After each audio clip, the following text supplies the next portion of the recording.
ప్రకాశం జిల్లాతో పాటు రాష్ట్రంలో సంచలనం కలిగించిన తెలుగుదేశం పార్టీ నాయకుడు ముప్పవరపు వీరయ్య చౌదరి హత్య కేసులో ఇప్పటికే పలుమార్లు నిందితుల్ని పోలీస్ కస్టడీకి తీసుకున్నారు. పోలీస్ కస్టడీలో చేసిన విచారణ సందర్భంగా ముద్దాయి అయిన బోర్లగుంట వినోద్ కుమార్ ఇంటిపై పోలీసులు సోదాలు నిర్వహించారు.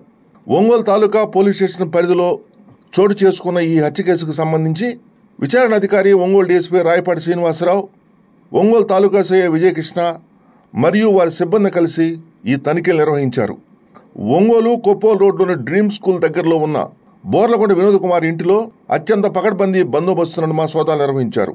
వీరయ్య చౌదరి హత్య కేసులో నిందితుడైన బోర్లగొండ వినోద్ కుమార్ ఇంటిలో ముద్దాయిలకు సంబంధించిన ఆర్థిక లావాదేవీలు, ముద్దాయిల మధ్య జరిగిన కమ్యూనికేషన్, కీలకమైన పత్రాలు, బ్యాంకు ఖాతాల పత్రాలు, బ్యాంకు స్టేట్మెంట్స్, రికార్డింగ్స్ వంటి పలు అంశాలను అధికారులు పరిశీలించారు. ఇంకా కేసుకు సంబంధించి మరిన్ని ఆధారాలు, నిందితుల సంబంధాలు వెలుగులోకి తీసుకురావడంపై దృష్టి సారించినట్లు పోలీసులు తెలిపారు.